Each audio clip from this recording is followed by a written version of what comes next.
ജോലിക്ക് പോയ സമയത്ത് മോള് ബ്ലഡ് ഒമറ്റ് ചെയ്തു എന്ന് പറഞ്ഞ് എന്നെ വിളിച്ച് അവളടുത്ത് പോയി ബ്ലഡ് ഛർദ്ദിച്ചു കൊടുക്കുക. ഞാൻ വരുമ്പോഴും അച്ഛൻ എന്തിനാ പേടിക്കുന്നത്? എന്നെ കരുതുന്ന ഒരു ദൈവം എൻ്റെ കൂടെ ഉള്ളപ്പോൾ ഹോസ്പിറ്റലിൽ പോയി അവിടെ എത്തുമ്പോൾ തന്നെ അവൾക്ക് ബോധം ചെറുങ്ങനെ നഷ്ടപ്പെടാൻ തുടങ്ങി. ഇനി സംസാരം തിരിച്ചു കിട്ടുമോ എന്ന് ഞങ്ങൾക്ക് അറിയില്ല എന്നോ ഞാൻ വൈഫിനെ വിളിച്ചു പറഞ്ഞു. ആഴ്ചയിൽ 5 പ്രാവശ്യം ഞങ്ങൾക്ക് ബ്ലഡ് വരാനുള്ള ഇഞ്ചക്ഷൻ വെക്കണം. അതിന് ഒരു ഇഞ്ചക്ഷന് 8000 രൂപ വില ഉണ്ട്. നഷ്ടപ്പെടും, സംസാരിക്കില്ല എന്ന് പറഞ്ഞ മോള് സംസാരിച്ച്.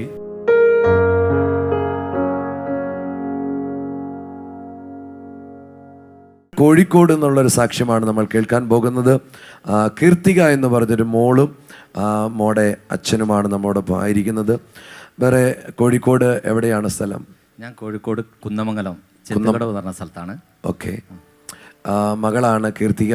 ഞങ്ങൾക്ക് എല്ലാവർക്കും അറിയാം. എനിക്ക് തോന്നുന്നു ദൈവസഭയിലായിരിക്കുന്ന അനേക പ്രിയപ്പെട്ടവർക്ക് ഈ മോളെക്കുറിച്ച് അറിയാം. കാരണം ഒത്തിരി വിടുതലുകൾ പല നാളുകളിൽ ഈ മോളുടെ ജീവിതത്തിൽ സംഭവിച്ചിട്ടുണ്ട്. നമുക്ക് എഴുതിയിരിക്കുന്ന സാക്ഷ്യം ഇങ്ങനെയാണ്: നാളുകൾക്ക് മുമ്പ് അമോണിയ കൂടി സംസാരശേഷി നഷ്ടപ്പെട്ടു.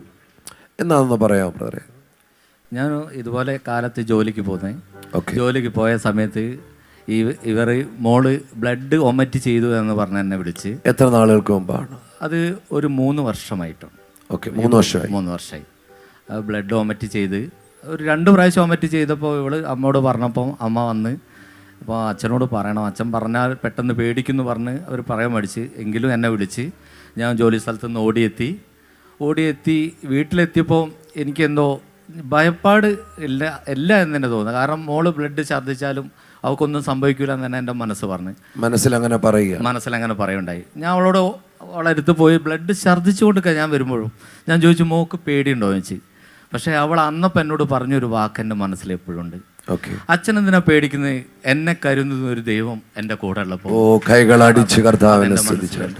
പക്ഷെ ഒന്നുമില്ല. ഞാൻ പറഞ്ഞു എന്തായാലും നമുക്ക് ഹോസ്പിറ്റലിൽ പോവാം.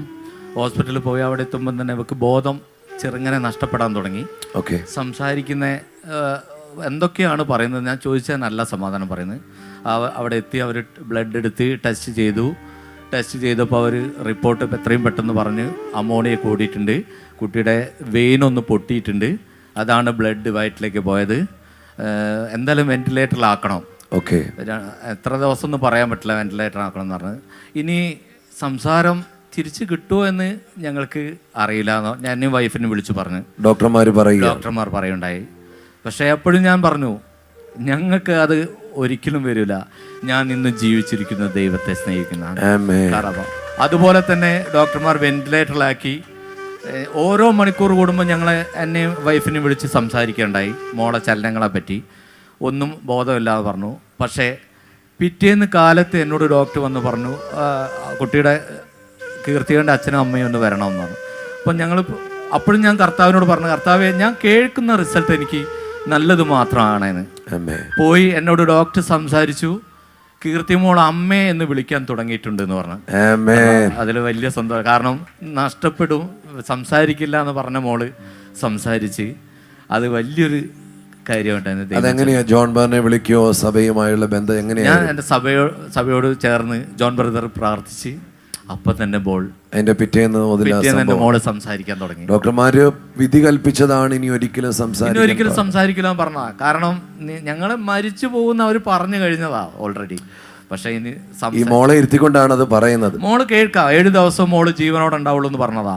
പക്ഷെ ഇന്ന് 5 വർഷം കഴിഞ്ഞ് പറഞ്ഞു മോള് ജീവനോടെ ഇരിക്കുക. കൈകളടിച്ച് കർത്താവിനെ സ്തുതിച്ചാട്ടെ. 1-2 കാര്യം കൂടെ അറിയാൻ വേഗത്തിൽ ആഗ്രഹിക്കുകയാണ്. എങ്ങനെയാണ് ഈ വിശ്വാസാനുഭവങ്ങളിലേക്കൊക്കെ വന്നത്? വിശ്വാസം എന്ന് പറയുമ്പോൾ ഞാൻ ഈ പ്രയാസത്തിലായിരിക്കുമ്പോൾ എൻ്റെ സ്നേഹിതൻ്റെ വൈഫ് കുന്നമംഗലം കോപ്പറേറ്റീവ് ബാങ്കിൽ ജോലിയുള്ളവരാണ്.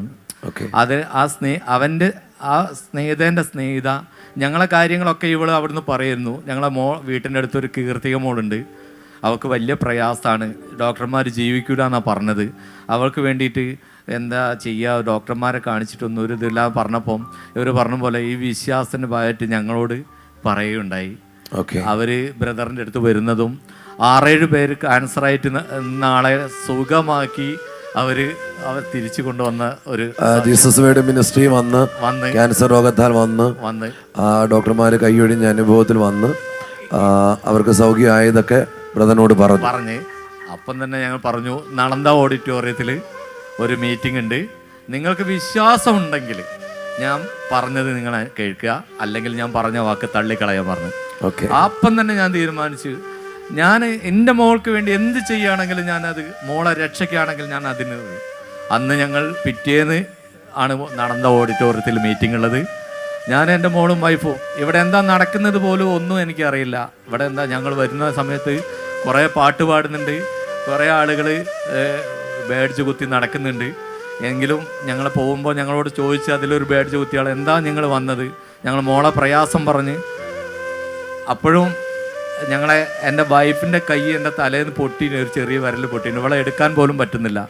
അങ്ങനെ ബ്രദർ ഞങ്ങളെ 900 എന്തോ നമ്പറാണ് ഞങ്ങൾക്ക് പ്രാർത്ഥനയ്ക്ക് കിട്ടിയത്, ടോക്കൺ നമ്പർ കയറ്റിയപ്പോൾ ഈ കെട്ടും കൊണ്ട് വിരൽ 8 കെട്ടണം എന്ന് പറഞ്ഞ 8 പ്രാവശ്യം കെട്ടണം എന്ന് പറഞ്ഞ വിരൽ അന്ന് ഒരു കെട്ട് കെട്ടി ഞങ്ങൾ ഇവിടെ വന്നപ്പോൾ ബ്രദർ ആ സ്റ്റേജിൽ വെച്ച് കെട്ട അപ്പം തന്നെ അഴിച്ച്, അപ്പം തന്നെ അവളെ കൈ സൗഖ്യമായി. ആദ്യം അമ്മയ്ക്ക് സൗഖ്യം കൊടുത്ത്.